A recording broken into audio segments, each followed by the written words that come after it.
కార్యము అబ్రహామునకు దాచెదనా.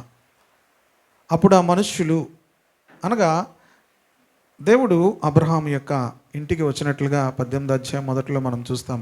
అక్కడి నుండి లేచి సుధమ తట్టు చూచుడి. అబ్రహాము వారిని సాగనంపుటకు వారితో కూడా వెళ్ళెను. అబ్రహాముకు దేవునితో చాలా ఉన్నతమైనటువంటి రిలేషన్ అబ్రహాముకు ఉండేది. దేవుడు ఆ ప్రజలతో సహవాసం చేయాలని, ప్రజలకు దగ్గరగా ఉండాలని ఆయన ఎప్పుడూ ఆశపడుతుంటాడు. అలాంటి వ్యక్తుల్లో దేవునికి అబ్రహాము ఒకడు దొరికాడు. అబ్రహాము దేవునికి దొరికాడు అనే మాట నేను చెప్తున్నాను. దేవుడు ఎందుకంటే వెతుకుతూ ఉంటాడని బైబిల్ చెప్తుంది. దేవుడు ఏం చేస్తుంటాడట? వివేకము కలిగి దేవుని వెతుకు వారు కలరేమో అని చెప్పి ఆకాశం నుండి చూచి నరులందరినీ కూడా ఆయన పరిశీలిస్తూ ఉంటాడని 14వ కీర్తనలో చూస్తాము. అలాగే ఆ దినవృత్తాంతాల గ్రంథంలో కూడా ఒక చోట ఏమని ఉంటుందంటే 15:9 కానీ 16:9 కానీ ఉంటుంది. ఏమనంటే దేవుడు ఆకాశం నుంచి తన ఎడల యథార్థ హృదయము గలవారిని బలపరుచుటకై ఆయన మనుషులందరినీ కూడా ఏం చేస్తున్నాడట? లోకమంతా ఉన్న మనుషులందరినీ కూడా ఆయన దృష్టిస్తున్నట్టుగా చూస్తాం. కనుక అబ్రహాముకు దేవుడు ఏమయ్యాడు? స్నేహితుడు.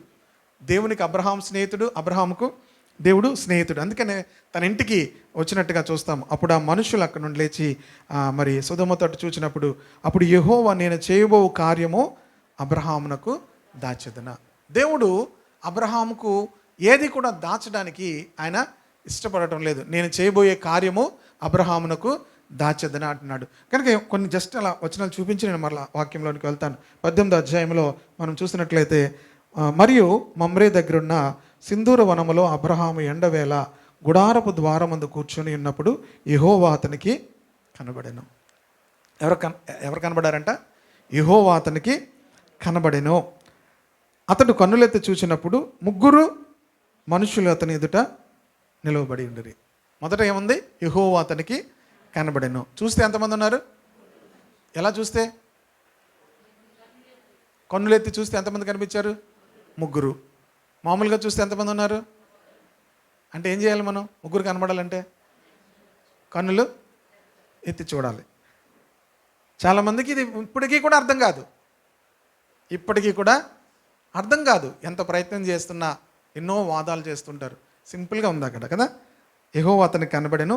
అతడు కన్నులెత్తి చూసినప్పుడు 3 మనుషులు అతని ఎదుట నిలవబడి ఉండిరి. అతడు, కొంతమంది చెప్తారు 2 దూతలు, ఒకరు దేవుడు అంటారు. మరి అప్పుడు అతడు వారిని చూచి, ఎవరిని చూచి? వారిని అంటే ఎంతమంది? వారిని చూచి గుడారపు వాకిట్ నుండి వారిని ఎదుర్కొనుటకు పరిగెత్తి నేలమట్టుకు వంగి ప్రభువా అని ఎవరితో మాట్లాడుతున్నాడు? ఒకరితో మాట్లాడుతున్నట్టుందా? ప్రభువా నీ కటాక్షం నా మీద ఉన్నాడలా ఇప్పుడు నీ దాసుని దాటిపోవద్దు. నేను కొంచెం నీళ్లు తెప్పించేదను, దయచేసి కాళ్ళు కొడుక్కొని ఈ చెట్టు క్రింద అలసట తీర్చుకొనిడి అని ఎంతమంది చెప్పాడు? దూతలకు కూడా చెప్తున్నాడా? కొంతమంది ఏమంటారు? ఒకరు దేవుడు, 2 దూతలు అనుకుంటారు. 3తో కూడా మాట్లాడుతున్నట్టు కదా.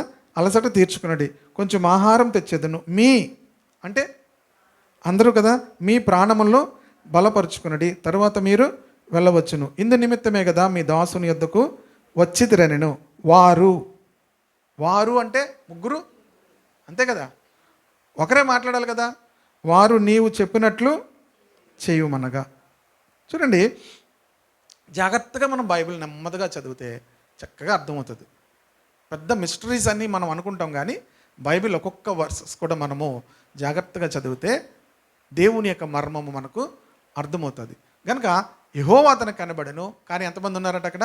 3 మనుషులు ఉన్నారు. ఇప్పుడు అబ్రహాము 3తోనూ కూడా మాట్లాడుతున్నట్టుగా అక్కడ ఏం సంబోధిస్తున్నాడు? మీరు అంటున్నాడు, వారు అంటున్నాడు. కనుక ప్రియ దేవుని బిడ్డలారా, కనుక ఇక్కడ త్రిత్వము ఖచ్చితంగా కనిపిస్తుంది. ఎందుకంటే దేవుడు మనుషుల దగ్గరికి వస్తాడా? చూడండి, యోహాను సువార్త 14వ అధ్యాయము 21వ వచనం. నా ఆజ్ఞలను అంగీకరించి వాటిని గైకొను వాడే నన్ను ప్రేమించువాడు నా తండ్రి వలన ప్రేమింపబడును. నేనును వానిని ప్రేమించి వానికి నన్ను దేవుని అబ్రహాముకు దేవుడు ప్రత్యక్షం అవడానికి, అబ్రహాముకు దేవుడు బయలుపరచడానికి గల కారణము నా ఆజ్ఞలను అంగీకరించి వాటిని గైకొను వాడే నన్ను ప్రేమించువాడు నా తండ్రి వలన ప్రేమింపబడును. నేనును వానిని ప్రేమించి వానికి నన్ను కనపరుచుకుందుము. చూడండి ప్రియ దేవుని బిడ్డలారా, దేవుడు తను తాను ఏం చేయాలనుకుంటున్నాడంటే ప్రజలకు తను తాను కనపరుచుకోవాలనుకుంటున్నాడు.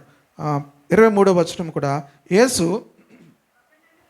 ఒకడు నన్ను ప్రేమించిన ఎడల వాడు నా మాట గైకొనును, అప్పుడు నా తండ్రి వానిని ప్రేమించును. ఇక్కడ ఎవరంటున్నాడు? మేము వాని యొద్దకు వచ్చి, ఒకడు నన్ను ప్రేమిస్తే నా మాట ఏమవుతాడు? గైకొంటాడు, అప్పుడు నా తండ్రి వానిని ప్రేమించును. మేము వచ్చి అన్నాడు. ఇందాక అన్నాడు నేను వానికి కనపరుచుకుంటాను అన్నాడు. ఇక్కడేమన్నాడు? మేము వాని యొద్దకు వచ్చి వాని యొద్ద నివాసము, we will come to them and make our home with them. We will come to them and make our home with them. కనుక ప్రియ దేవుని బిడ్డలారా, దేవుడు మనుషులతో ఉండటానికి ఆయన ఇష్టపడే దేవుడు. హల్లెలూయా. మనుషులతో మనకి ఎప్పుడు కావాలి దేవుడు? ఎప్పుడు కావాలి మనకు దేవుడు? మన అవసరతలో, మన అక్కరలో, మనం పడుకునేటప్పుడు దేవుడు మనకు కావాలి. ఎందుకు? మన చుట్టూ ఎవరు ఉండాలి? మేము పడుకుంటాం ప్రభా, నువ్వేం చేయాలి? నువ్వు చెప్పావు కదా నువ్వు పడుకోనని, నువ్వు కునుకవు నిద్రపోవు అని చెప్పావు కనుక మేము పడుకుంటాం, నువ్వు కాయాలి. మేము లేచిన తర్వాత నువ్వు వెళ్ళిపోవచ్చు, మేము మా పనులు మేము చేసుకుంటాం. దేవుడు ఎప్పుడు మనతో ఉండాలని ఎంతమందికి ఆశ ఉంటుందంటే ఆయనను ప్రేమించినప్పుడు ఉంటుంది. హల్లెలూయా. కానీ దేవుడు మనతో ఎప్పుడు ఉంటే మనకు చాలా ప్రాబ్లం తెలుసా మీకు? దేవుడు మనతో ఎప్పుడు ఉంటే ఏంటి ప్రాబ్లమా కాదా? చెప్పండి. దేవుడు మీతో ఎప్పుడు ఉన్నాడు అనుకోండి, చాలా కష్టం తెలుసా? నిజమా కాదా? మీరు అంటారు కానీ ఒకసారి రోజంతా మీతో ఉన్న దేవునితో ఉన్నాను చూడండి, చాలా కష్టం. చాలా మనం ఏమవ్వాలి? అబ్రహాంతో దేవుడు ఉండడానికి ఇష్టపడ్డాడు. దేవునికి స్తోత్రం కలుగును గాక. అబ్రహాము కూడా దేవుని ఆ రీతిగా ఇష్టపడ్డాడు. హల్లెలూయా. అబ్రహాం కూడా దేవుని ఆ రీతిగా ప్రేమించాడు. అందుకే అబ్రహాం గురించి చాలా మంచి మాటలు బైబిల్ గ్రంథంలో చూస్తాం. అబ్రహాము దేవుని కొరకు సమస్తాన్ని విడిచిపెట్టి వచ్చాడు. యెహోషువ గ్రంథము 24వ అధ్యాయంలో ఈ మాటను జస్ట్ అలా చూపించి నేను లోనికి వెళ్తాను. యెహోషువ గ్రంథము 24వ అధ్యాయము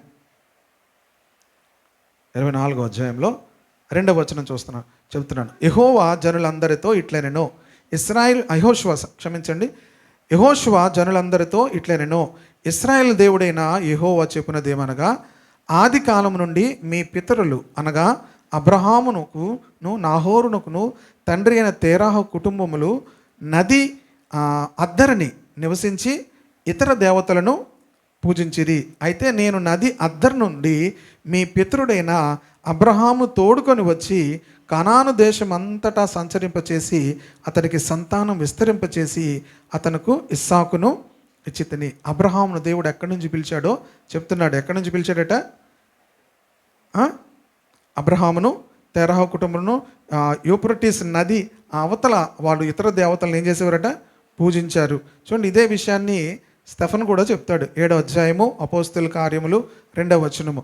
అందుకు స్టెఫను చెప్పినదేమనగా, సహోదరులారా తండ్రులారా వినుడి, మన పితరుడైన అబ్రహాము హారానులో కాపురం ఉండక మునుపు మెసొపొతామియాలో ఉండినప్పుడు మహిమగల దేవుడు అతనికి ప్రత్యక్షమై, నీవు నీ దేశమును నీ స్వజనములను విడిచి బయలుదేరి నేను నీకు చూపింపబో దేశమునకు రమ్మని అతనితో చెప్పాను. అప్పుడు అతడు కల్దీల దేశమును విడిచిపోయి హారానులో కాపురం ఉండెను. అబ్రహాముకు దేవుడు ఏం చెప్పాడంటే, నీ దేశమును నీ స్వజనములను విడిచి బయలుదేరి నేను నీకు చూపించు దేశమునకు రమ్మని చెప్పాడు. అబ్రహాము దేవుని యొక్క మాటకు లోబడి, దేవుని మాటకు, ఒకడు నా మాట గైకొనని ఎడల అతనికి నన్ను నేను కనపరుచుకుంటాను, మేము వచ్చి అతని దగ్గర నివాసము చేస్తాము. కనుక అబ్రహాము వాటన్నిటిని విడిచిపెట్టి దేవుని చెప్పినటువంటి దేశానికి అబ్రహాము దేవుని వెంబడించాడు. దేశమును విడిచిపెట్టడం, స్వజనులు విడిచిపెట్టడం, ఇవన్నీ కూడా చిన్న విషయాలు ఏం కాదు. దేవుడు మనలను ప్రత్యేకపరుస్తూ ఉంటాడు. ఆయన కొరకు జీవించడానికి, ఆయన మార్గంలో నడవడానికి మన మీద ఇతర ఏ ఇన్ఫ్లుయెన్సెస్ లేకుండా దేవుడు చేస్తూ ఉంటాడు. హల్లెలూయా. మనుషుల యొక్క ఇన్ఫ్లుయెన్స్ కానీ, ఇతర ఏ డివైసెస్ యొక్క ఇన్ఫ్లుయెన్స్ కానీ మన మీద లేకుండా దేవుడు చేస్తూ ఉంటాడు. దేవుడు ఈ మధ్యకాలంలో కొన్ని మాట్లాడుతున్నప్పుడు చాలా ఆశ్చర్యం అనిపించింది. ఎందుకు ప్రభు అంటే, నీ మీద ఎవరి ఇన్ఫ్లుయెన్స్ కూడా ఉండకూడదు. హల్లెలూయా. కనుక మీరు జ్ఞాపకం చేసుకోండి, మీరు ఎవరి మీద ఇన్ఫ్లుయెన్స్ చేస్తున్నారంటే దేవుడు అంటున్నాడు, నా నా వ్యక్తిగతంగా చూస్తే నా మీదే ఎవరి ఇన్ఫ్లుయెన్స్ ఉండకూడదు. ఎవరి ఇన్ఫ్లుయెన్స్ ఉండాలి నా మీద చెప్పాలి. ఇప్పుడు మీరు చెప్పండి, మీకున్న వారు అందరి మీద ఎవరి ఇన్ఫ్లుయెన్స్ ఉండాలి? హలో, గుప్చప్ షోడకప్. మీకున్న వారు అందరి మీద, ఇప్పుడు మీకున్నప్పుడు మగవాళ్ళకైతే ఎవరుంటారు? భార్య, పిల్లలు. ఆడవాళ్ళకి ఎవరుంటారు? భర్త, పిల్లలు. వీళ్ళ మీద ఎవరి ఇన్ఫ్లుయెన్స్ ఉండాలి? నేను అక్కడ కుదరదు. ఎవరుండాలి? దేవుడు ఉండాలి కదా. ఆగండి, ఎవరి ఇన్ఫ్లుయెన్స్ ఉండాలి? ఎవరి ఇన్ఫ్లుయెన్స్ ఉండాలి వారి మీద? దీనికి కూడా సబ్మిషన్ అవసరము. మన మీద, నా మీద ఏ ఇన్ఫ్లుయెన్స్ కూడా ఉండకూడదని దేవుడు మాట్లాడుతూ ఉన్నాడు. నీ స్వజనుల యొద్ద నుండి, నీ స్వదేశము నుండి ఏం చేయాలి? నీ తండ్రి ఇంటి నుండి నువ్వేం చేయాలి? బయలుదేరి నేను నీకు చూపించే దేశమునకు నువ్వు రావాలి అంటే అబ్రహాము వాటన్నిటిని విడిచిపెట్టి ఏం చేశాడు? వచ్చాడు. మధ్య మధ్యలో చిన్న చిన్న గ్యాప్లు వచ్చాయి, కానీ చివరికి ఆ కమిట్మెంట్కి వచ్చేంత వరకు కూడా దేవుడు తన యొక్క సంకల్పాన్ని ఏం చేయలేపాడు? నెరవేర్చలేకపోయాడు. ఇన్ ది సేమ్ వే మనము కూడా అదే ప్రాక్టీస్ చేస్తుండాలి. మనం ఇతరుల మీద కూడా మన ఇన్ఫ్లుయెన్స్ చూపించడానికి ప్రయత్నం చేయకూడదు. ఎవరి ఇన్ఫ్లుయెన్స్ రావాలి? ఆ దేవుని ఇన్ఫ్లుయెన్స్, దేవుని యొక్క ప్రభావము, దేవుని యొక్క నడిపింపు, దేవుని యొక్క అధికారము కింద వాళ్ళు ఉండాలని మనం ప్రార్థించాలి. నా అధికారం ప్రభువా, నా మీద అధికారంగా ఉండు, కానీ నేను ఎవరి మీద అధికారంగా ఉంటాను? నాకు బాస్ ఎవరు చెప్పాలి? మాట్లాడరండి. నాకు బాస్ ఎవరు అంటే, నాకంటే పోనీ మీకు అనుకోండి, మీకు బాస్ ఎవరు? నేనే బాస్ అంటారా? నాకు ప్రభు, అందుకే ఆయన ప్రభు. మరి ఇప్పుడు మీ ఇంటి వారికి ప్రభు ఎవరు? నేనే చెప్పాలి. నాకు ప్రభు దేవుడు, ప్రభు యేసుక్రీస్తు. మరి మన ఇంటి వారికి ఎవరు? కిక్కురు మనట్లేదండి. ఏటి పాస్టర్ గారు మీరు ఇలాంటివి అంటే కొంచెం కష్టంగా ఉండేవి పాస్టర్ గారు. సులువుగా ఉండేవి చెప్పండి. స్వస్థత, ఆరోగ్యము, ఇంకేంటి అలాంటి ఆశీర్వాదం చెప్తే ఆమేనని చెప్పి కోసింత తెచ్చిన దానికన్నా ₹1 ఎక్కువేసి 116 రూపాయలు ఎక్కువేసి, అయితే ఒక ఆయన అన్నాడు, ₹1 కాయిన్ ఏంటంటున్నాడు ఒక ఆయన. ఆయన క్రైస్తవుడే, విశ్వాసే, ఇస్తున్నప్పుడు మళ్ళీ ₹1 కాయిన్ వేసాడు ఆయన. ఏంటి ఆయనకి అన్నీ వచ్చాయి కానీ ఏం పోలేదు? కవర్లో ఇంకో ₹1 కాయిన్ ఎక్కువ వేసాడు. ₹1 ఎందుకు వేసాడబ్బా? ఉంది దాని వెనకాతల లింక్. కొంతమందికి లింకులు పోవు, ఎక్కడ పోయినా ఏం పోవు. చూడండి, కుక్కలు చూసారా మీరు? కొంతమంది పట్టుకొని తిరుగుతుంటారు రోడ్డు మీద. ఏం చేస్తుంటారు? పట్టుకొని ఏం పట్టుకుంటారు? దాన్ని మెడలో ఒక చైన్ ఉంటుంది. వీళ్ళు ఏం చేస్తారు? చాలామంది ఎలాగుంటారు తెలుసా? దేవునితో ఉన్నట్టుగానే ఉంటారు. చైన్ మాత్రం ఎవరి దగ్గర ఉంటుంది? ఈ లోక సంబంధమైన మూల పాఠముల్లో నుంచి మనం బయటికి రావాలి. హల్లెలూయా. మన మీద ఎవరి ఇన్ఫ్లుయెన్స్ కూడా ఉండకూడదు. ఎవరి ఇన్ఫ్లుయెన్స్ ఉండాలి? దేవుని యొక్క ఇన్ఫ్లుయెన్స్ ఉండాలి. కనుక అబ్రహాము జీవితంలో దేవుడు ఎవరి ఇన్ఫ్లుయెన్స్ కూడా ఉండకుండా దేవుడు వాళ్ళని ఏం చేస్తున్నాడు?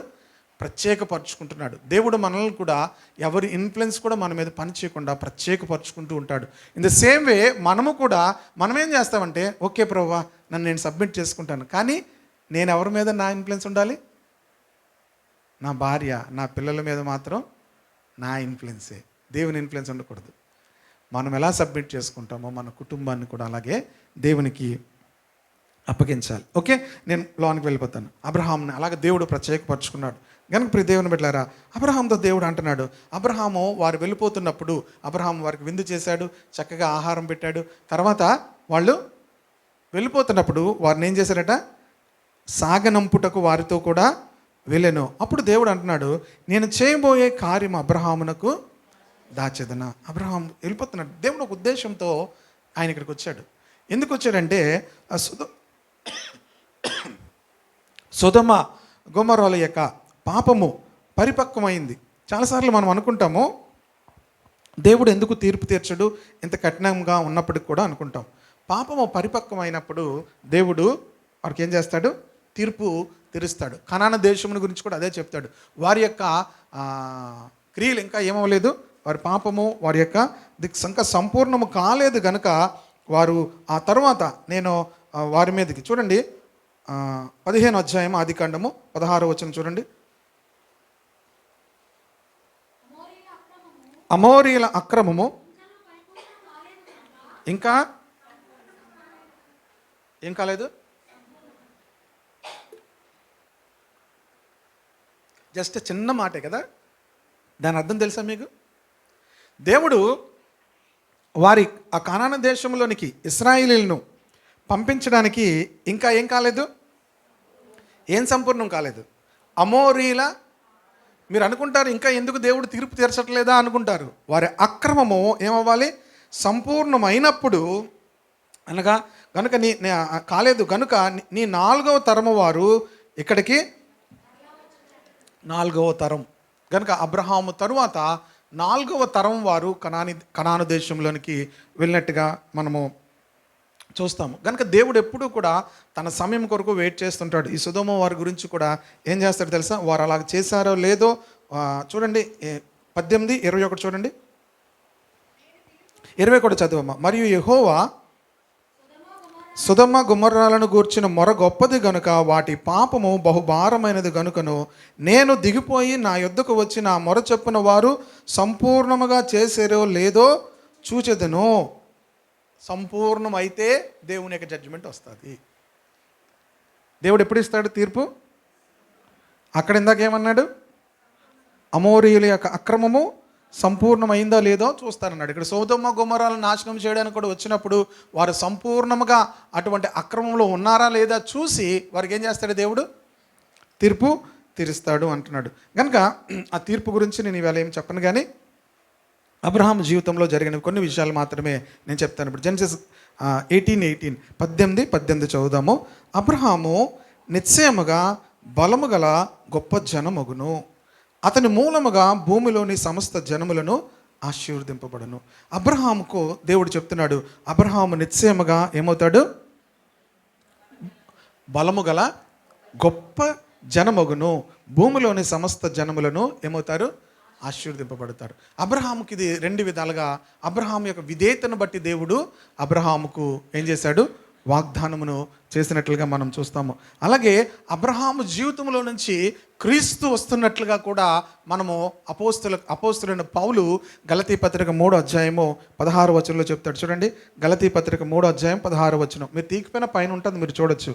అబ్రహామునకును అతని సంతానమునకును వాగ్దానములు చేయబడెను, ఆయన అనేకులను గురించి అన్నట్టు సంతానములను అని చెప్పక ఒకను గురించి అన్నట్టే నీ సంతానమునకును అనెను.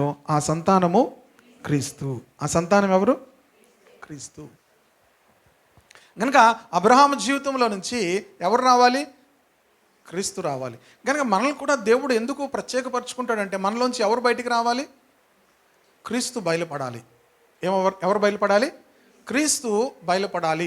కనుక ప్రియ దేవుని బిడ్డలారా, చూడండి ఇంకొక మాట కూడా మీకు చూపిస్తాను. గలతీ పత్రికలోనే అనుకుంటాను పౌలు తన గురించి సాక్ష్యం చెప్తూ ఒక మంచి మాట చెప్తాడు. గలతీ పత్రికలో 1వ అధ్యాయము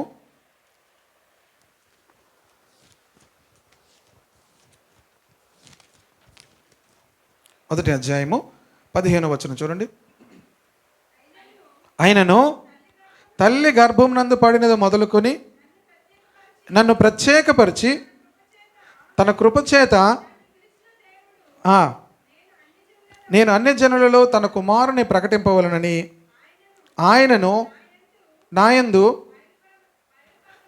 బయలుపరపను అనుగ్రహించినప్పుడు, చూడండి ఇక్కడ పౌలు అంటున్నాడు, తల్లి గర్భంలో పడినది మొదలుకొని దేవుడు నన్ను ఏం చేశాడు? ప్రత్యేకపరిచాడు. అంటే పౌలు చాలా వేదాంతపరంగా చాలా పండితుడు, పరిసయుడు, గమలీయేలు పాదముల దగ్గర అన్నీ నేర్చుకున్నాడు. దేవుడు ఎప్పటి నుంచి ప్రత్యేకపరిచాడు పౌలుని? తల్లి గర్భములో పడినది మొదలుకొని దేవుడు ఏం చేస్తుంటాడు? మనల్ని కూడా దేవుడు ఎప్పటి నుంచి ప్రత్యేకపరుస్తుంటాడు? తల్లి గర్భములో పడినది మొదలుకొని పరుస్తూ ఉంటాడు. దేని కొరకు? ఆన్సర్ అక్కడే ఉంది. ప్యాసేజ్ ఇచ్చి దాన్ని ప్రశ్న అడిగితే నా వైపు చూశారనుకోండి, పేపర్ లాగేసుకుంటారు తర్వాత టైం అయిపోతే. అక్కడ ఉంది దేనికి, ఆయనను నా యందు బయలుపరచడానికి దేవుడు నన్ను ప్రత్యేకపరిచాడు. ఇప్పుడు మిమ్మల్ని దేవుడు ఎందుకు ప్రత్యేకపరచుకుంటాడు? ఉద్దేశం ఏంటో తెలుసా? దేవుని యొక్క మనల్ని ప్రత్యేకపరచుకోవడం గల కారణము, క్రీస్తును మన యందు బయలుపరచుకుంటాడు. ఎవరు బయలుపరచబడాలి? పోయిన వారం ఆయన చెప్తే మనం ఏమనుకుంటాం? ఎవరు కనబడాలి? నువ్వు కనబడాలన్నంత కాలం మరలా దేవుడు ఏం చేస్తాడు? అలా ఉంటాడు. ఇందాక సిస్టర్ గారు చెప్తూ పరిశుద్ధాత్మ దేవుడు ఏం చేస్తాడు? అలా పక్కన ఉంటాడు. మరలా ఎప్పుడు వస్తాడు? నేను కాదు ప్రభువా. ఎవరు ఉండాలి? మనం ఎప్పుడు అనుకుంటాం నేను కాదని? మనం రాత్రి పడుకున్నప్పుడు అనుకుంటాం. పగలంతా నేను, రాత్రి ఎవరు? మనకు పగలంతా ఎవరు ఉండాలి? నేను నా పనులు చేసుకుంటాను. రాత్రి మాత్రం నేను పడుకునేటప్పుడు నువ్వు నన్ను కాపాడు అనుకుంటాం. ప్రియ దేవుని బిడ్డలారా, మనము ఎప్పుడైతే మన జీవితాలు ప్రభు కొరకు ప్రత్యేకపరచుకోవడం ప్రారంభిస్తామో, పరిశుద్ధాత్మ దేవుడు ఏం చేస్తాడంటే మనల్ని మరింతగా ప్రభువును మనలో నుంచి బయటకు చూపించడానికి మనల్ని ప్రత్యేకపరుస్తాడు. పౌలును కూడా ఏం చేస్తున్నాడు? ప్రత్యేక పరిచాడు అంటున్నాడు. ఎందుకు అంటే ఆయనను నా యందు బయలుపరుస్తూ ఉన్నాడు. హల్లెలూయా. క్రీస్తును మన యందు దేవుడు బయలుపరచాలి. మనము ఈ యొక్క స్పిరిచువల్ స్టాండర్డ్లోనికి రావాలి. మనం ఎలాగ ఉంటామంటే చాక్లెట్ ఇస్తే పారిపోయేలాగా ఉంటాం. ఎలా ఉంటాం? మనం చాక్లెట్ ఇవ్వగానే ఏం చేస్తాం? వెంటనే thank you Jesus. Dairy Milk ఇవ్వగానే ఇంకా థ్యాంక్ యూ జీసస్, పారిపోతాం. దేవుడు ఏం ఆశపడతాడు? మనలో నుంచి ఆయనను కనపరుచుకోవాలి లోకానికి. హల్లెలూయా. ఆయన యొక్క ప్రభావాన్ని కనపరుచుకోవాలని ఆశపడతాడు. ఆయన యొక్క మహిమను మన ద్వారా చూపించుకోవాలని ఆశపడతాడు. ఎప్పుడైతే మనం అలాంటి అనుభవాల్లోకి వస్తూ ఉంటామో దేవుడు మనలను ఏం చేస్తాడు? అప్పుడు అబ్రహాంతో అంటున్నాడు, నేను నిన్నేం చేస్తాను? గొప్ప జనముగా చేస్తాను. అతని మూలముగా భూమిలోని సమస్త జనములు ఆశీర్వదింపబడతారు. కనుక గాడ్స్ ప్లాన్, గాడ్స్ పర్పస్ ఏంటంటే నిన్ను గొప్పగా చేస్తాడు దేవుడు. మనకు ఓకే, దట్ ఈజ్ ఓకే. కానీ ఏమంటున్నాడు మనల్ని? నీ మూలముగా భూమిలోని సమస్త జనములు. మనం ఇక్కడికి వెళ్ళాం. నువ్వు నన్ను ఎంత గొప్పైనా చేయి ప్రభా, ఓకే. నా మూలముగా ఎవరు ఏమవ్వకూడదు. దేవుని ప్లాన్ ఏంటి? నిన్ను చాలా గొప్పగా చేస్తాను. అంతేకాదు నిన్ను ఎంత గొప్ప చేశానో నీ మూలముగా అందరినీ కూడా ఏం చేస్తాను? ఆశీర్వదిస్తాను. ఇక్కడ ఇప్పుడు ఆశీర్వాదం అంటే ఇప్పుడు కొత్త నిబంధనలు ఏం పెట్టాలి?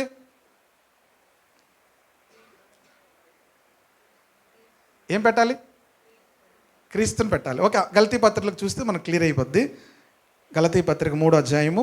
అందుకే పాత నిబంధన కొత్త నిబంధన రెండు మనం కంపేర్ చేసుకోవాలి. పాత నిబంధనలోనే ఉన్నాం అనుకోండి, మనం గొప్ప అనగానే మనకేమవుతుంది? గొర్రెలు, ఒంటెలు, ఆస్తులు, అంతస్తులు. అబ్రహాం దగ్గర ఎంతమంది ఉన్నారు పనులు? 318 మంది నమ్మకమైన వాళ్ళు ఉన్నారట. ఇంకెంతోమంది ఉన్నారో చూడండి. గలతీ పత్రిక 3వ అధ్యాయము 6వ వచనం చూడండి. అబ్రహాము దేవుని నమ్మెను. ఎవరు 13 వచనం ఎవరన్నారు ఇందాక? మీరు అన్నారు కదా. అందరికి 13 తెలుసు, కానీ 13 అర్థం అవ్వాలంటే ఇది అర్థం అవ్వాలి. 6వ వచనం చూడండి. అబ్రహాము దేవుని నమ్మెను, అది అతనికి నీతిగా ఎంచబడెను. కాబట్టి అబ్రహాము కుమారులని తెలుసుకునుడి. దేవుడు విశ్వాస మూలముగా చూడండి, జాగ్రత్తగా వినండి. అబ్రహాముకున్నటువంటి ఆశీర్వాదము, అబ్రహాము ద్వారా వచ్చే ఆశీర్వాదం ఏంటి? అబ్రహాము దేవుని నమ్మెను, అది అతనికి. మీకు ఇంకా అర్థం అవ్వాలంటే రోమాపత్రిక 4వ అధ్యాయం చదివిన తర్వాత ఇక్కడికి వద్దాం. 4వ అధ్యాయము 1-3 వచనాలు చదువుదాం. కాబట్టి శరీర విషయమై, జాగ్రత్తగా వినండి, శరీర విషయమై అబ్రహామునకు ఏమి దొరికెనో. ఇది క్వశ్చన్ మీ మైండ్లో ఉంచుకోవాలి. జాగ్రత్తగా వినండి. శరీర విషయమే అబ్రహాముకి ఏమి దొరికెను అనగానే మనకి ఏం గుర్తొస్తుంది? అన్నీ దొరికాయి అనుకుంటారు. ఇక్కడ ఏం దొరికిన కొత్త నిబంధనలో పౌలు చెప్తున్నాడు, అబ్రహామునికి ఏమి దొరికెను. అబ్రహాము చదవండి. ఆ.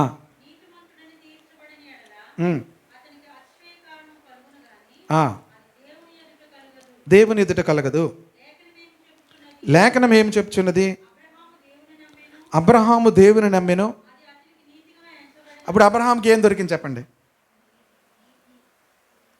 ఇప్పుడు అబ్రహాముకు ఏం దొరికిందని పౌలు చెప్తున్నాడు. మీరు అధ్యాయం అంతా ఇంటికి వెళ్ళిన తర్వాత చదవండి. అబ్రహామునకు ఏమి దొరికిన నందుము అనగానే మనం లిస్ట్ రాసేస్తాం. అబ్రహాముకి ఏమున్నాయో మొత్తం అన్నీ కూడా. అబ్రహాముకి ఏం దొరికెను చెప్పాలి. అబ్రహాము దేవుని నమ్మెను, అది అతనికి నీతిగా ఎంచబడెను. అంతేనా? ఇప్పుడు ఇక్కడ కూడా గలతీ పత్రికలో కూడా అబ్రహాము దేవుని నమ్మెను, అది అతనికి నీతిగా ఎంచబడెను. కాబట్టి విశ్వాస సంబంధులే అబ్రహాము కుమారులను మీరు తెలుసుకోండి. దేవుడు విశ్వాస మూలముగా అన్యజనులను నీతిమంతులుగా తీర్చునని లేఖనం ముందుగా చూచి నీ యందు అన్యజనులు ఆశీర్వదింపబడుదురు. ఆగండి. ఇప్పుడు నీ యందు అన్యజనులు ఆశీర్వదింపబడుదురు. ఏం ఆశీర్వాదం చూసారు? ఇప్పుడు గలతీ పత్రిక 3:8 నీ యందు అన్యజనులందరూ ఆశీర్వదింపబడుదురని అబ్రహామునకు సువార్త ముందుగా. అబ్రహాముకు ముందుగా ఏంటి అయిందట?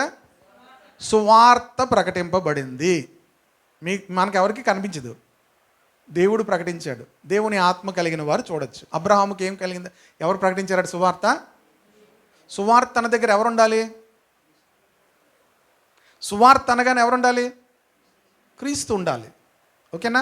సువార్త అనే మాట మీకు ఎక్కడ కనిపించినా క్రీస్తు అనేటువంటి మాట లేకపోతే అది సువార్త కాదు. మిగిలినవి ఏమి చెప్పినా కూడా సువార్త కాదు. అబ్రహాముకు ముందుగానే క్రీస్తు గురించి చెప్పబడింది. అబ్రహామునకు ముందుగానే క్రీస్తు గురించి చెప్పబడింది. అందుకే గలతీ పత్రిక ఆ సంతానము క్రీస్తు అంటున్నాడు. నేను అన్యజనులందరూ ఆశీర్వదింపబడిన అబ్రహామునకు సువార్త ముందుగా ప్రకటించెను. ఇప్పుడు అబ్రహాము ద్వారా మిగతా వాళ్ళందరూ ఆశీర్వదించబడతారు అంటే అర్థం ఏంటి? అబ్రహాముకు ఆశీర్వాదం ఏంటి? నీతి. ఇప్పుడు మిగతా వాళ్ళందరూ ఆశీర్వదించబడతారంటే అర్థం ఏంటి? ఇప్పుడు అబ్రహాముకు నీతి ఎలాగొచ్చింది? ఇప్పుడు మిగతా వాళ్ళకి ఆశీర్వాదం ఎలా వస్తుంది అంటే అర్థం ఏంటి? నీవు దేవుని నమ్మావు, దేవుడు నీకు నీతినిచ్చాడు, నీ ద్వారా అనేకులు దేవుని నమ్ముతారు. అది అక్కడ అర్థం.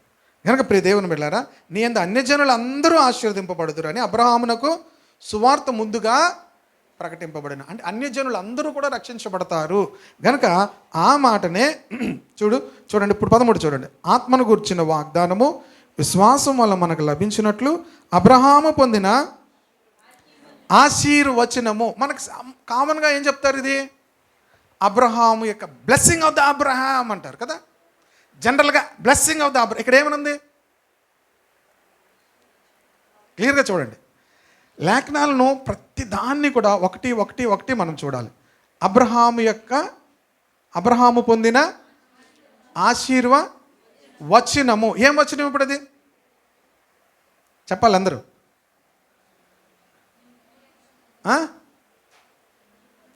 అబ్రహాముకి ఏ ఆశీర్వచనం ఉంది?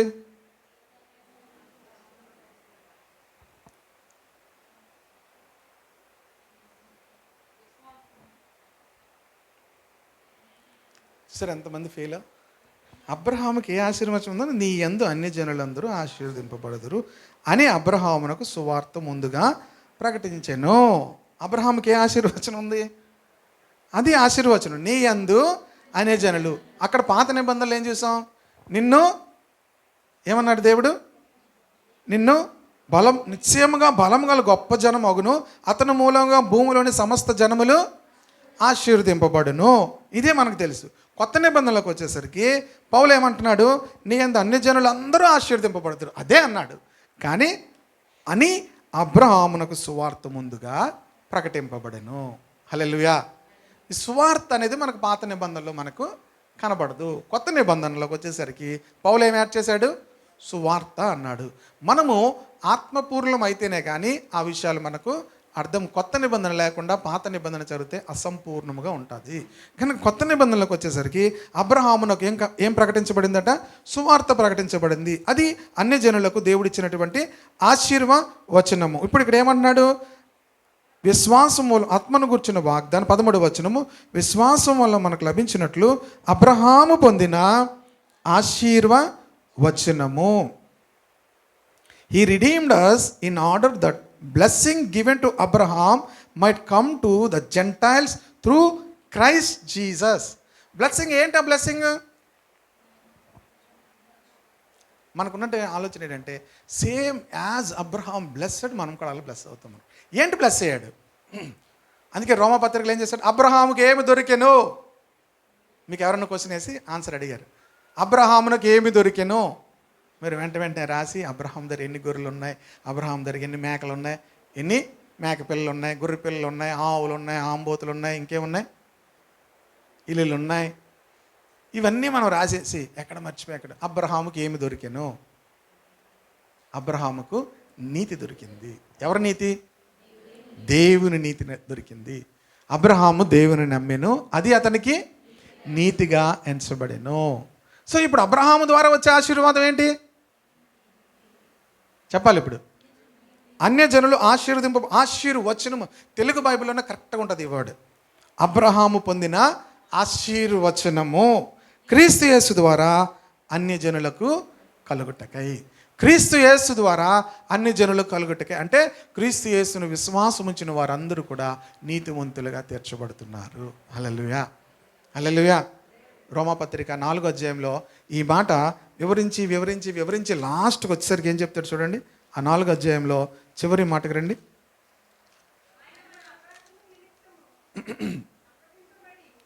24 కూడా చదవమ్మా, 23 కూడా. అది అతనికి ఎంచబడినని 22 కూడా నేను చదువుతున్నాను చూడండి. అందుచేత అది అతనికి నీతిగా ఎంచబడెను. అది అతనికి ఎంచబడిన అతని నిమిత్తం మాత్రము కాదు కానీ మనం ప్రభువైన యేసును మృతుల్లో నుండి లేపిన వాని యందు విశ్వాసముంచిన మనకును ఎంచబడునని మన నిమిత్తము కూడా వ్రాయబడెను. ఆయన మన అపరాధముల నిమిత్తం అప్పగింపబడి మనము నీతిమంతులుగా తీర్చబడుటకై. ఇప్పుడు ఏంటి ఆ అధ్యాయం అంతా ఎందుకు వివరించాడు చెప్పాలి అందరూ? ఎందుకు వివరించాడు? అబ్రహాము నీతిమంతుడిగా తీర్చబడ్డాడు. ఇప్పుడు అందరూ కూడా ఏమవుతారు? నీతిమంతులుగా తీర్చబడతారు. హల్లెలూయా, అంతేనా? ప్రియ దేవుని బిడ్డలారా, మనం అందరమును కూడా అబ్రహాము పొందిన ఆశీర్వచనములోనికి వెళ్ళాలి అంటే, ప్రియ దేవుని బిడ్డలారా, క్రీస్తు యేసు ద్వారా అబ్రహాము ఏం పొందాడు ఆశీర్వచనం. ఇది తెలియక చాలామంది ఏమనుకుంటున్నారంటే అబ్రహాముకున్నవన్నీ కూడా మనకు వస్తాయి అనుకుంటున్నారు. అది according to God's plan, God's purpose ఎలాగుంటే అలాగ దేవుడు చేస్తాడు. కానీ మొట్టమొదటి ఆశీర్వాదం ఏంటి? ఇప్పుడు మరలా చూద్దాం, అబ్రహాం దగ్గరికి వెళ్దాం. 18వ అధ్యాయము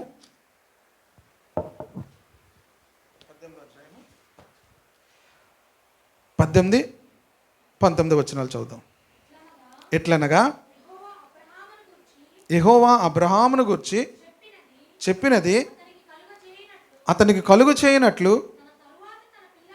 తరువాత తన పిల్లలను తన ఇంటి వారును. అమ్మా, నీ వాయిస్ చక్కగా మైక్లో కలిపితే నువ్వు అంత అరవలసిన పని ఉండదు కనుక మీరు మైక్లో చదవలేని అందరికీ నేను ఇవాళ నుంచి చదవద్దు, నేనే చదువుతాను చూడండి. ఎట్లనగా యెహోవా అబ్రహామును గురించి చెప్పినది అతనికి కలుగు చేయనట్లు తన తరువాత తన పిల్లలను తన ఇంటి వారును నీతి న్యాయములు జరిగించుచు యెహోవా మార్గమును గైకొనుటకు అతడు వారికి ఆజ్ఞాపించినట్లు నేను అతనిని. దేవుడు అబ్రహాం జీవితంలో మరొక బ్యూటిఫుల్ క్యారెక్టర్ని చూస్తున్నాడు. అబ్రహాముకు దేవునితో ఒక బ్యూటిఫుల్ రిలేషన్షిప్ ఉన్నట్టుగా మనం చూసాం. అతనితో సహవాసము చేసేటువంటి అబ్రహాముతో దేవుడు ఏది కూడా దాయకుండా ప్రతీది చెప్పగలిగేటువంటి ఆ హృదయాన్ని అబ్రహాము కలిగి ఉన్నాడు. అంతేకాదు అబ్రహాము తన తరువాత ఏం చేస్తాడట? తన పిల్లలను తన ఇంటి వారును నీతి న్యాయములను జరిగించుచు యెహోవా మార్గమును గైకొనుటకు అతడు వారికి ఆజ్ఞాపించినట్లు నేను అతనిని ఎరిగి ఉన్నాను. ప్రియదేవుని బిడ్డలారా, Abraham not only practising his faith, తన యొక్క విశ్వాసమును ప్రాక్టీస్ చేయడం మాత్రమే కాదు, తన తరువాత తన పిల్లలను, తన ఇంటి వారును నీతి న్యాయములు జరిగించుచు యెహోవా మార్గమును గైకొనుటకు అతడు వారికి ఆజ్ఞాపించినట్లు ఏం చేశారు? ఎట్లట? ఇంగ్లీష్లో బాగుంది. For I have chosen him so that he will direct his children, so that he will direct his children and his household after him to keep the way of the Lord by doing what is right and just, so that the Lord will bring about for Abraham what he has promised him. ప్రియ దేవుని బిడ్డలారా, దేవుడు అబ్రహామునకు చెప్పినది నెరవేర్చడానికి మరొక విషయాన్ని కూడా Abraham జీవితంలో దేవుడు చూశానని చెప్తున్నాడు. నేను ఎరుగుదును అబ్రహామును, ఏంటంటే అతని తరువాత తన పిల్లలు, తన ఇంటివారు. బైబిల్లో ఈ మాటను మీరు అండర్లైన్ చేసుకోండి. మీరు అబ్రహాం పొందిన ఆశీర్వాదం గురించి ఎవరెవరు ఏవో చెప్తారు వింటూ ఉంటారు. స్లోలీ మనము దేవుని యొక్క వాక్యం ఎరుగుతున్న కొద్దీ, అలా విరుస్తున్న కొద్దీ లోన్ నుంచి ఏమవుతుంది? పూర్తి విషయము మనకు అర్థం అవడం ప్రారంభిస్తుంది. ఇప్పుడు ఎంబీబీఎస్ డాక్టర్ దగ్గరికి వెళ్ళగానే ఏం చెప్తారు? ఒక విషయం చెప్తారు. ఇక సిచ్యువేషన్ మారట్లేదు అనుకోండి, ఇంకొంచెం ఏమవుతుంది? ఏ డాక్టర్ దగ్గరికి వెళ్ళాలో చెప్తారు. గైనకాలజీ, లేకపోతే ఇంకేం చెప్తారు? ఏ స్పెషలిస్ట్ అయితే వాళ్ళ దగ్గరికి వెళ్తారు. వాళ్ళ దగ్గరికి వెళ్ళినా కూడా ఇంకేం చెప్తుంటారు? ఇంకెవరి దగ్గరకో మొత్తం లాస్ట్కి వెళ్తే ఎక్కడ కరెక్ట్ ప్రాబ్లం ఏంటో చెప్తారు. ఇక్కడ ప్రియ దేవుని బిడ్డలారా, మనము ఎదుగుతున్న కొద్దీ విషయం మనకు అర్థమవడం వేరేగా అర్థమవుతూ ఉంటుంది. జనరల్గా ఉన్నప్పుడు, చిన్నపిల్లలుగా ఉన్నప్పుడు చిన్నపిల్లల విషయాలు అర్థమవుతాయి. యాజ్ వీఆర్ మెచ్యూరింగ్, మనం ఎదుగుతున్న కొద్దీ విషయం వేరేగా అర్థమవుతూ ఉంటుంది. ప్రియ దేవుని బిడ్డలారా, అబ్రహామును దేవుడు మూడొక విషయము అబ్రహాంలో దేవుడు చూశాడు. ఏంటంటే అబ్రహాం జీవితంలో తన తరువాత తన యొక్క పిల్లలు, తన ఇంటి వారు నీతి న్యాయములు జరిగిస్తారు. ఎలా జరిగిస్తారంటే యెహోవా మార్గంలో గైకొన్నట్లు అతడు వారికి ఆజ్ఞాపించినట్లుగా దేవుడు చూశాడట. ఏం చేయాలట? మనం ఆజ్ఞాపించాలి. దేని కొరకు? నీతి న్యాయములను అనుసరించి గైకొన్నట్లు. మనం ప్రత్యేకింపబడ్డాము. ఇందాక అందుకే చెప్పాను, మనం ప్రత్యేకింపబడ్డాము. మన పిల్లల్ని కూడా దేనికి చేయాలి? మన ఇంటి వారిని కూడా ఎవరికి ప్రత్యేకపరచాలి? దేవునికి ప్రత్యేకపరచాలి. దేవునికి ఏం చేయాలి? దాని అర్థం ఏంటంటే అబ్రహాము దేవుని కొరకు ఏమయ్యాడు? ప్రత్యేకింపబడ్డాడు. ఇప్పుడు మన పిల్లల్ని ఏం చేయాలి? ఎవరికి ప్రత్యేకపరచాలి? మనమే ప్రత్యేకించబడట్లేదు. కొంతమంది ఒకవేళ కష్టపడి ప్రత్యేకించబడినా వారి పిల్లల్ని ఎవరికి ప్రత్యేకపరచరు? దేవునికి. వీళ్ళ ద్వారా దేవుడు తన్ను లోకానికి బయలుపరచుకోలేడు. మన ద్వారా మనకున్న ఆశ ఏంటంటే, పౌలు చెప్తున్నాడు కనుక, నా ద్వారా దేవుడు లోకానికి ఎవరిని బయలుపరుచుకుంటున్నాడు? క్రీస్తును బయలుపరుచుకుంటున్నాడు. క్రీస్తును బయలుపరుచుకున్నప్పుడే మనుషులకి ఏమవుతుంది? రక్షణ కలుగుతుంది. హల్లెలూయా. ఎవరిని బయలుపరుచుకుంటే రక్షణ కలుగుతుంది?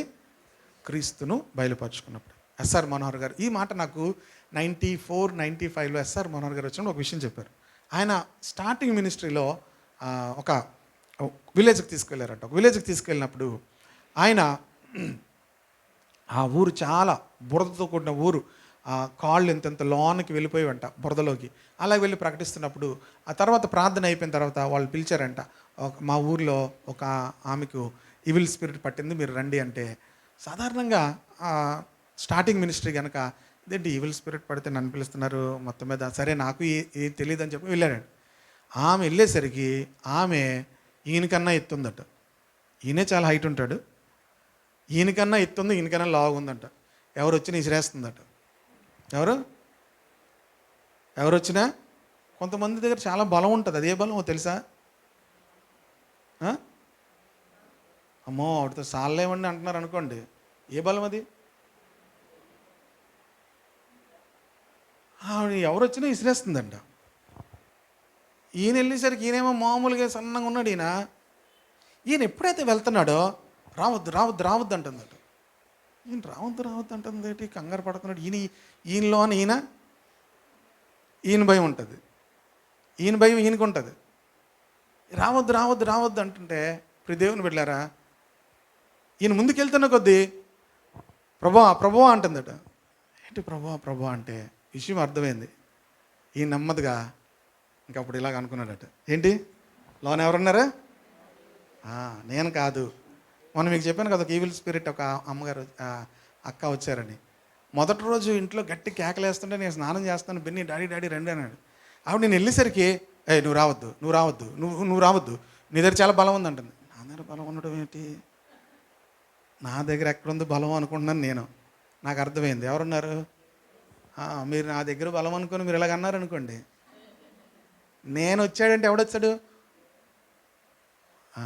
నాకు అర్థమైంది. నాలో ఎవరున్నారు? Praise the Lord. మీరు ఎవరుండాలి? ఎప్పుడైతే రావద్దు రావద్దు అంటే నలుగురు పట్టుకున్న ఆవిడ దబ్బు దబ్బు అని పడిపోయి వెంటనే ఆ ఈవిల్ స్పిరిట్ వదిలేసిందట. అర్థమైంది ఏంటంటే, ప్రభువా నాలో ఎవరున్నారు? నీవు ఉన్నావు. That is what the world evil spirits want to see. అది లోకము చూడాలి. లోకము దయ్యాలు అవి చూడాలి. మనల్ని ఎవరిని చూడాలి? మన ముఖం చూసినా, మన యొక్క నవ్వు చూసినా, మన యొక్క ఏమి చూసినా నథింగ్ విల్ హ్యాపెన్. ఎవరిని చూడాలి? ఎంతమందికి క్రీస్తుని చూడాలని ఉంది? లోకం ఉంటుంది. ఇప్పుడు చూడాలంటే మీరే అవ్వాలి, మీరు దిగిపోవాలి. స్వచ్ఛంద పదవీ విరామణ. ఏంటి? స్వచ్ఛంద పదవి విరామణ. దేనికి చెప్పాలి? మీరు దిగిపోతే ఎవరు ఎక్కుతారు?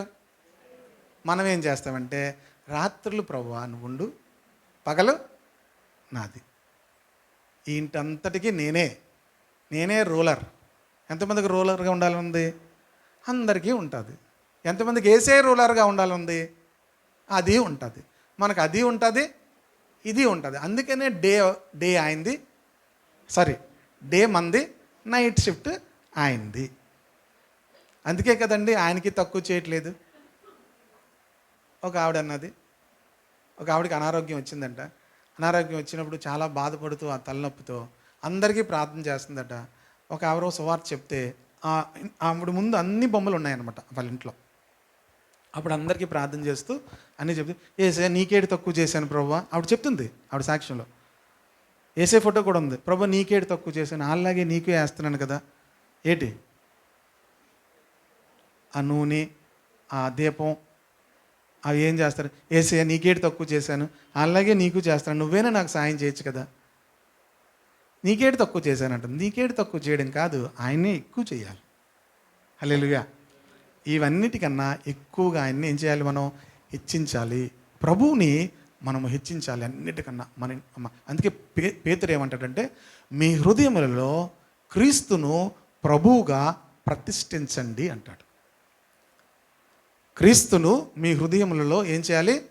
ప్రభువుగా ప్రతిష్ఠించండి. 3వ అధ్యాయంలో ఉంటుంది ఈ మాట. పేతురు రాసిన మొదటి పత్రిక 3వ అధ్యాయంలో. కనుక క్రీస్తు మన హృదయాల్లో ప్రభువుగా ఆయన ఏమవ్వాలి? ప్రతిష్ఠించబడాలి. అప్పుడు ప్రభువు మన ద్వారా ఆయన కనపరచబడతాడు. హల్లెలూయా. కనుక అబ్రహాము జీవితంలో ప్రియ దేవుని బిడ్డలారా, దేవుడు తను ప్రత్యేకించుకుంటూ వచ్చాడు. ఎంతవరకు ప్రత్యేకించుకున్నాడంటే ప్రియ దేవుని బిడ్డలారా, అతని ద్వారా అన్ని జనులు అందరూ ఆశీర్వదించబడే వాగ్దానం అతనికి ఇస్తున్నాడు. ఎందుకంటే మరలా చెప్తున్నాడు, నీ తరువాత నీ పిల్లలను కూడా, నీ పిల్లల మీద కూడా నీ ఇన్ఫ్లుయెన్స్ కాదు. ఎవరి ఇన్ఫ్లుయెన్స్? దేవుని యొక్క ఇన్ఫ్లుయెన్స్, దేవుని యొక్క ప్రభావం ఉండేటట్లుగా, నీ వారికి ఆజ్ఞాపించినట్లుగా నేను అతనిని ఎరిగి ఉన్నాను అంటున్నాడు. మరొక మాట చూపిస్తాను చూడండి. నెహెమ్యా గ్రంథము 9వ అధ్యాయము 7వ వచనం చూద్దాం. నెహెమ్యా గ్రంథము 9వ అధ్యాయం 7వ వచనం. దేవా యెహోవా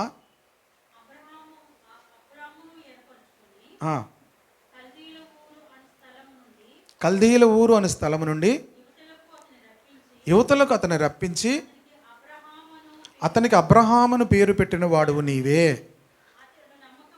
అతడు నమ్మకమైన మనస్సు గలవాడని ఎరిగి కనానీయులు, హిత్తీయులు, అమోరీలు, పెరిజ్జీలు, ఎబూసీలు, గిర్గాషీలు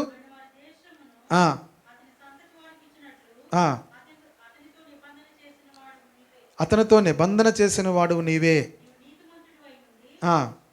జాగ్రత్తగా వినండి. మనం ఇప్పుడు దాకా అబ్రహాం నీతిమంతుడు ఇవన్నీ చెప్పుకున్నాం కదా. ఇక్కడ మరొక బ్యూటిఫుల్ వర్డ్ ఇక్కడ ఎజ్రా వాడుతున్నాడు చూడండి. ఇది యాక్చువల్ నెహెమ్యా గ్రంథం, కానీ ఎజ్రా అక్కడ ప్రార్థన చేస్తుంటాడు. ఏమనంటున్నాడంటే, నీవు నీతిమంతుడు అయి ఉండి you have kept your promise because you are righteous. You have kept your promise because you are righteous. అర్థమైందా మీకు? ఇది అర్థమైతే మీకు అంత అర్థమైపోయినట్టే. ఇది అర్థం అవడానికి చాలా టైం పడుతుంది. You have kept your promise because you are righteous. దేవుడు అబ్రహాముకు ఈ వాగ్దానము చేశాడు. అబ్రహాముకు ఈ వాగ్దానం చేసినవన్నీ కూడా, దేశములన్నీ కూడా ఇస్తానన్నాడు. అంతేకాదు, అబ్రహాము నమ్మకమైన మనస్సు గలవాడని ఎరిగి అని ఉంది. కానీ లాస్ట్కి వచ్చేసరికి ఏమన్నాడు తెలుసా? నువ్వు ఎందుకు చేసావో తెలుసా? నీవు నీతిమంతుడు అయ్యుండి నీ మాట చొప్పున జరిగించింది. Hallelujah. That is the maturity. దేవుడు నీతిమంతుడై ఉండి ఈ మాటను నెరవేర్చాడు. ఇంగ్లీష్ బైబిల్ ఎంత చక్కగా రాశాడు తెలుసా? You have kept your promise because you are righteous. So ఇప్పుడు ఆల్ గ్లోరీ ఎవరికి వెళ్ళింది? ఇప్పుడు వరకు మనం అబ్రహాం గురించి చెప్పుకున్నాం కదా. ఎజ్రా ప్రార్థన చేస్తూ మాట్లాడుతూ ఏమన్నాడు? You have kept your promise because you are righteous. నీవు నీతిమంతుడు గనక నీ వాగ్దానం నువ్వేం చేసావు? జరిగించావు. అతనితో నిబంధన చేశావు. ఇవన్నీ ఎందుకు చేశావు? నీవు నీతిమంతుడు. అంతేకాదు, అబ్రహాము దేవుని నమ్మాడు. ఆ నీతి, దేవునిలో ఉన్నటువంటి ఆ నీతి అబ్రహాంకి వచ్చింది. అబ్రహాములో నుంచి ఆ నీతి అన్ని జనులకు వెళ్తుంది. ఎలాగా? క్రీస్తును వారు అంగీకరించడం ద్వారా. అబ్రహాములోంచి క్రీస్తు వచ్చాడు. ఆ సంతానము క్రీస్తు అన్నాడు. ఆ సంతానం ఎవరు? క్రీస్తు. ఆ సంతానం అనగా క్రీస్తును నమ్మిన వారందరికీ కూడా ఏ నీతి ఇస్తున్నాడు? అబ్రహాముకి ఏ నీతి అయితే పొందుకున్నాడో ఆ నీతి. ఇప్పుడు అబ్రహామును దేవుడు ఎందుకు దీవించాడు? నమ్మకమైన మనసు గలవాడు, తన పిల్లలను నడిపించేవాడు. ఇవన్నీ మనం చూసాము. అబ్రహాము స్వదేశమును విడిచిపెట్టాడు, ప్రత్యేకింపబడ్డాడు. ఇవన్నీ జరిగాయి. సో ఇవన్నీ జరిగితే అబ్రహాముకి ఏం కలుగుతుంది? అందుకే రోమాపత్రికలో 4 అధ్యాయంలో అన్నాడు, అబ్రహాముకు ఏమన్నాడు? ఏమి దొరికాను అన్నాడు. తర్వాత ఏమన్నాడు? అది క్రియల మూలముగా కలిగిన ఎడల అబ్రహాముకి ఏం కలుగుతుంది? అతిశయము కలుగుతుంది. కానీ అది క్రియల మూలముగా కాదు. ఆయన నీతిమంతుడై ఆయన యొక్క వాగ్దానం నెరవేర్చాడు. హల్లెలూయా. అబ్రహాము క్రియల మూలముగా నీతిమంతుడని తీర్చబడిన ఎడల అతనికి అతిశయ కారణము కలుగును, కానీ అది దేవుని ఎదుట కలుగదు. హలో, రోమాపత్రిక 4:2 అబ్రహాముకు చదువుతారు ఎవరైనా? క్రియల మూలముగా నీతిమంతుడని తీర్చబడిన ఎడల అతనికి అతిశయ కారణము కలుగును, కానీ నీకు ఎక్కడైనా కలుగుతుందేమో, కానీ ఎవరి దగ్గర కలగదు. అర్థమవుతుందా మీకు? In fact, Abraham was justified by works. He said something to boast about, but not before God. Not before God. అర్థమవుతుందా? Not before God. దేవుని ఎదుట కాదు. కనుక దేవుని ఎదుట అతిశయించడానికి ఏమీ లేదు. ఎందుకంటున్నాడంటే, ఇందాకేం చదువుకున్నాం? ఆయన నీతిమంతుడై ఉండి ఆ మాటను నెరవేర్చాడు. హల్లెలూయా. కనుక you have kept your promise because you are righteous. That is the maturity. దేవుని వాక్యంలో నుంచి ఆ మెచ్యూరిటీలోనికి వచ్చినప్పుడు, ప్రియ దేవుని బిడ్డలారా, దేవుడు మన జీవితాల ద్వారా హీ విల్ బీ గ్లోరిఫైడ్. ప్రభువే మన జీవితాల ద్వారా మహిమ పొందుతాడు. ప్రభువే మన జీవితాల ద్వారా ఆయన తను కనపరుచుకుంటాడు. ప్రభువుకు మాత్రమే మహిమ కలుగుతూ ఉంటుంది. దేవుడు అందుకనే అబ్రహామును తన కొరకు ఆయన ఏం చేసుకుంటూ వచ్చాడు? ప్రత్యేకపరుచుకుంటూ వచ్చాడు. మన జీవితాలను కూడా దేవుడు ప్రత్యేకపరుచుకుంటూ ఉంటాడు. పరిశుద్ధాత్మకు మనం ఎంతగా అప్పగించుకుంటామో పరిశుద్ధాత్ముడు ఏం చేస్తుంటాడు తెలుసా? మన జీవితాల్లో నుంచి క్రీస్తును బయటికి చూపించడానికి మనము ఎలాగా జీవించాలో ఇవన్నీ కూడా మనకు నేర్పిస్తూ ఉంటాడు. మనల్ని స్లోగా మన జీవితంలో నుంచి మనలను తప్పించి, అదేంటిది, ఎవరిని తప్పించి? మనల్ని తప్పించి ఎవరిని కూర్చోబెడతాడు? హల్లెలూయా. మనల్ని తప్పిస్తే మనం ఊరుకుంటామా? అప్పుడు మిమ్మల్ని ఎక్కడైనా తప్పించారనుకోండి, మీకేమవుతుంది చెప్పండి? రక్తం ఉడికిపోతుంది పాస్టర్ గారు. ఏమవుతుంది? రక్తం ఉడికిపోతుంది. నా గుండె ఏమైపోయింది? ఏమీ అవ్వదు. ప్రైజ్ ద లార్డ్, హల్లెలూయా. ఎవరు రావాలి అక్కడ? క్రీస్తు మన యందు ఏమవ్వాలి? నా శరీరమందు గణపరచబడాలి. పౌలు అంటాడు, నా బ్రతుకు మూలముగానైనా సరే, నా యొక్క చావు మూలముగానైనా సరే, క్రీస్తు నా శరీరమందు ఘనపరచబడవలనని అంటాడు. దట్ ఈస్ ద పౌల్ యొక్క డెడికేషన్. ఫిలిప్పీ పత్రికలో ఈ మాట చెప్తాడు. అందుకనే తను అంత డీపర్గా వెళ్తూ ఉంటాడు అనమాట. మిగతాదంతా ఎందుకు పెంటగా ఎంచుకున్నాను అంటాడు అనుకున్నారు? ఫిలిప్పీ పత్రికలో ఏమంటాడు తను? లాస్ట్ మాట మీకు చూపించి నేను ముగిస్తాను. ఫిలిప్పీ పత్రిక మా వచనం చెప్పాలి, మరి మిగతా వాళ్ళందరూ వెతుక్కుంటుంటారు. అదిగా అక్కడికి వెళ్ళిపోద్దు. 1వ అధ్యాయంలో ఒక మాట చూసి అప్పుడు అక్కడికి వెళ్దాం. 19వ వచనం. మరియు నేను ఏ విషయంలోనూ సిగ్గుపడక ఎప్పటి వలనే ఇప్పుడు పూర్ణ ధైర్యముతో బోధించుట వలన నా బ్రతుకు మూలముగానైనా సరే క్రీస్తు నా శరీరమందు ఎవరు కనపరచబడాలి? What kind of dedication! తన మెచ్యూరిటీలోకి వచ్చాడు. ఏమని? ఎవరు కనపరచబడాలి? క్రీస్తు నా శరీరమందు ఏమవ్వాలి? గణపరచబడవలనని. దేవునికి స్తోత్రం కలుగును గాక. హల్లెలూయా. అందుకే అంటున్నాడు 21, నా మట్టుకైతే బ్రతుకుటకి ఇస్తే, నా మట్టుకైతే ఏంటి? ఒక ఆయన అన్నారు, పౌలు ఎందుకు చచ్చిపోయాడు తెలుసా? He always talks about death, death, death, that's why he died అన్నాడు. So according to their standard they will understand. That's what I understand. ఎవరి స్టాండర్డ్ని బట్టి వాళ్ళకి అర్థమవుతుంది. ఎందుకు అస్తమాడికి చావు చావు చావు అన్నాడు? That is why he died అన్నాడు. ఓ నాయన, ఏం వాట్ ఏ రెవల్యూషన్! అక్కడ ఉన్న వాళ్ళందరూ ఎవరు తెలుసా? ఐటీ సెక్టర్లో జాబ్ చేస్తున్న వాళ్ళందరూ కూడా వేల మంది ఉంటారు. వాళ్ళు ఏమనుకుంటారు? వాళ్ళందరూ yeah yeah yeah no death. What? New Testament యొక్క రెవల్యూషనే వేరు. Even in our death also Christ be glorified. Praise the Lord, hallelujah. పౌలు యొక్క సమర్పణ కొత్త నిబంధనలో పౌలు ఒక్కడే చెప్పగలిగాడు, నేను క్రీస్తును పోలి నడుచుకునిచున్నాను, మీరును. ఇప్పుడు ఆ బైబిల్లో అది ఏం చేయాలి? కాదు, ఇప్పుడు పౌల్ డెత్ డెత్ డెత్ అన్నాడు, దట్స్ వై డైడ్ అన్నాడు అనుకోండి. ఇప్పుడు ఈ మాట ఏమవ్వాలి? ప్రభు రాయిస్తాడా? పరిశుద్ధాత్ముడు, నేను క్రీస్తును పోలి నడుచుకునిచున్న ప్రకారము మీరును నన్ను పోలి నడుచుకోండి అన్నాడు. కనుక ప్రియ దేవుని బిడ్డలారా, పాల్స్ లైఫ్లో, తన జీవితంలో ప్రియ దేవుని బిడ్డలారా, క్రీస్తు ఎలా గణపరచబడ్డాడు, ఎందుకు గణపరచబడ్డాడు? అప్పుడు ఏం జరిగిందో తెలుసా? పౌలు యొక్క నడికట్లు తగిలి దయ్యాలు రోగాలు వెళ్ళిపోయేవాట. పౌలు యొక్క నడికట్లు అంటే వాళ్ళు వేసుకునే అంగీకి ఒక నడికట్టు ఉంటుంది. ఆ నడికట్టు ఎవరిదైనా తగిలితే వాళ్ళకి ఏమయ్యేది? స్వస్థ వచ్చేది. అందుకని కర్చీఫ్లు అమ్మేస్తుంటే ఇట్ విల్ నాట్ వర్క్. కర్చీఫ్లు ఏమవ్వదు, వర్క్ అవ్వదు. మొన్న రీసెంట్గా ఎవరు మీ ఇంట్లో ఈ క్యాలెండర్ ఉంచుకుంటే యూ విల్ ఫీల్ అనాయింటింగ్ అని చెప్పి ఎవరు అమ్ముతున్నారు క్యాలెండర్. గబగబా మనం ఎలా కొంటాం తెలుసు? అది క్యాలెండర్ పరిగెట్టి వెళ్ళే క్యాలెండర్ కొనేస్తారు. ఓన్లీ 20 ఉన్నాయి. ఈచ్ క్యాలెండర్ 5000 అనాయింటింగ్ వస్తుంది అంటే చూడండి, 20 కోసం ఎలా పరిగెడతారు తెలుసా? ప్రియ దేవుని బిడ్డలారా, ఆల్ నాన్ సెన్స్. పౌలు జీవితంలోంచి అంత ప్రభావం ఎందుకు వెళ్ళిందంటే, పౌలు ఎవరున్నారు? క్రీస్తు వస్త్రం తగిలినప్పుడు ఏమైంది? ఎవరికి? రక్తస్రావం కలిగినటువంటి ఆ స్త్రీకి క్రీస్తు యొక్క వస్త్రం తగిలితే ఏమైంది? ఇప్పుడు ఎవరు నీలో ఉంటే ఆ వస్త్రానికి ప్రభావం ఉంటుందంటే క్రీస్తు మనలో ఉండాలి. So as much as we dedicating our life, మన జీవితాలను మనం ఎంతగా క్రీస్తు మనలో ఉండాలని మనం సమర్పించుకుంటామో, ద ఇన్ఫ్లుయెన్స్, ఏమంటారు దాని ప్రభావము, క్రీస్తు యొక్క ప్రభావం బయటకు వెళ్తుంది.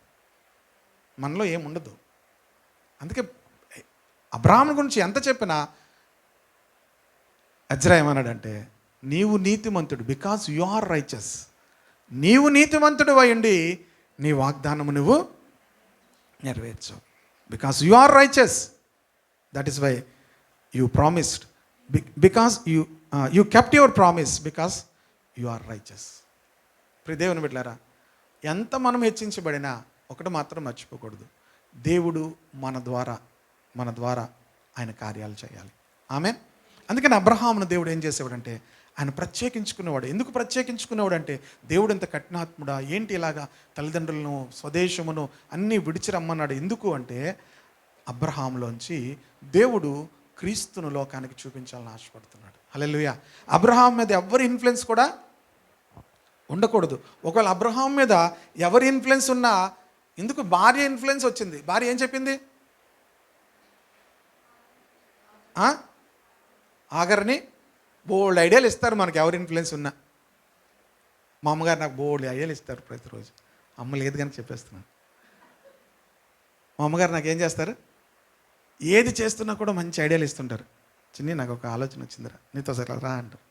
లేదు, హాస్పిటల్లో ఉందమ్మా, హాస్పిటల్ అడ్మిట్ అయింది, బాగానే ఉంది, యూరిన్ ఇన్ఫెక్షన్కి ఇంజెక్షన్ తీసుకోవడానికని, అంటే ఇక్కడ ఉంటే అవ్వదని చెప్పి అక్కడ జాయిన్ చేసాం. హాస్పిటల్లో కూడా నాకు నేను 2 మంచి ఐడియాలు ఇచ్చింది. మా అమ్మగారు ఎక్కడున్న ఐడియాలు ఇస్తుంది. దేవుడు మనం కూడా అందరికీ, నేను నా గురించి ఎందుకు చెప్తున్నానంటే, మా అమ్మ నేను ఇన్ని సంవత్సరాలు వచ్చినా ఏమిస్తుంది అమ్మ, నాకు ఐడియాలు ఇస్తుంది. చాలామంది వాళ్ళ పిల్లలకి ఏం చేస్తారు, నిన్న హాస్పిటల్లోకి వెళ్ళి ఇస్తుంది నాకు ఐడియా. నేను మన అమ్మ నాకు 50 సంవత్సరాలు వచ్చేసాయమ్మా, నువ్వు ఇంకా ఇస్తున్నావు నాకు ఐడియాలు. చూడండి ఆశజ్యోతి గారు ఇస్తారు ఐడియాలు, ఆడు చెప్తుంటాడు ఒకసారి నవ్వుకుంటున్నారు, అటే చూస్తున్నారు. చూడండి మీ ఐడియాలు ఎక్కువ ఇవ్వకండి. మొన్న ఆడు చెప్పండి నాకు విచిత్రం న్యూస్, ఇక్కడ చెప్తే ప్రియ దేవుని బిడ్డలారా, మనం ఎక్కువగా ఏం చేస్తామంటే మన ఇన్ఫ్లుయెన్స్ మన పిల్లల మీదకి తీసుకురావాలని ఆశపడతాం. మనం ఏమని ప్రార్థన చేయాలి తెలుసా? దేవుని ఇన్ఫ్లుయెన్స్ వారి మీదకి రావాలని మనం ప్రార్థించాలి. దేవా, వారి మీద, నా మీద నీకు ఎలాంటి అధికారం ఉందో మనం సబ్మిట్ చేసుకుంటున్నప్పుడు ఖచ్చితంగా రెండోది ఏం చేయాలి తెలుసా? మన పిల్లల మీద, కుటుంబం మీద కూడా దేవుని అధికారం కింద వారు రావాలి. అందుకే బైబిల్ చెప్తుంది, నీవు జ్ఞానిని నీవు అనుకొనవద్దు. అలాగలగవద్దండి, నేను జ్ఞానిని కదా. ఇది చాలా కష్టం. అలాగలగవద్దండి, నేను చాలా జ్ఞానిని కదా. నాకు ఇది చాలా కష్టమయ్యేది, ఎందుకంటే నన్ను అందరూ చాలా తెలివైనడు అనేవారు. నన్ను అందరూ తెలివైన వాడు అని ఇంట్లో అనేవారు. నన్ను మామూలుగా మా అన్నయ్య అయితే బుర్ర అనేవాడు. ఆడు బుర్ర వేరు, అందుకే బుర్ర అని పిలిచేవాడు అనమాట. అంటే ఇది నాకు చాలా తలకాయ నొప్పి అయింది. ఎక్కడ? దేవుని దగ్గర. మనుషుల దగ్గర చాలా సూపరు, దేవుని దగ్గర ఏమవుతుంది, నా బుర్ర పోవాలి, ఎవరు బుర్ర రావాలి, అది నాకు చాలా కష్టమయ్యేది. ఎందుకంటే నా బుర్ర చాలా పెద్దది. మీ బుర్ర చాలా పెద్దది అనుకోండి, మీకు చాలా కష్టం ఉంది. కనుక చాలా కష్టమైంది, చాలా రెస్లింగ్ దేవుని దగ్గర పోరాడి. ఎవరు పోవాలి ఇప్పుడు? నేను పోవాలి. ఎవరు రావాలి? నేను జ్ఞానిని కదా నీవు అనుకొనవద్దు. నీ ప్రవర్తన అంతటి ఎందుకు కూడా ఆయన అధికారం ఒప్పుకో. ఇప్పుడు నా మీద, తర్వాత ఎవరి మీద? కుటుంబం మీద. వీళ్ళందరి మీద ఎవరి ఇన్ఫ్లుయెన్స్ రావాలి? దేవుని ఇన్ఫ్లుయెన్స్ రావాలి. వీళ్ళందరి మీద ఎవరి ప్రభావం రావాలి? దేవుని ప్రభావం రావాలి. మన దేశము, మన ప్రజలు అందరూ కూడా ఎవరి ప్రభావం చూడాలి? దేవుని ప్రభావం చూడాలి. మనలో ఏమీ ఉండదని చెప్తున్నా. మరలా ఎంత అనాయింటెడ్ ప్రీచర్ మీకు ప్రార్థన చేసి ఖర్చీఫ్లు ఇచ్చినా, ఎనీథింగ్, ఏది ఇచ్చినా, నథింగ్ విల్ అన్లెస్ అంటిల్ వారిలో ఎవరుంటే, క్రీస్తు ఉంటేనే. పౌలులో ఎవరున్నారు? పౌలులో ఆయన లేడు. ఎందుకన్నాడు? నా శరీరమందును నా యొక్క మరణమందు కూడా క్రీస్తు నా శరీరం ఘనపరచబడవాలని తను సబ్మిట్ చేసుకున్నాడు. కనుక తన వస్త్రములు, తన యొక్క నడికట్లు ఎవరికి తగిలినా వారికి స్వస్థ వచ్చింది, వారికి విడుదల వచ్చింది. అంత అద్భుతముగా దేవుడు పౌలును వాడుకున్నాడు. పౌలును వాడుకున్న విషయం ఏంటో తెలుసా?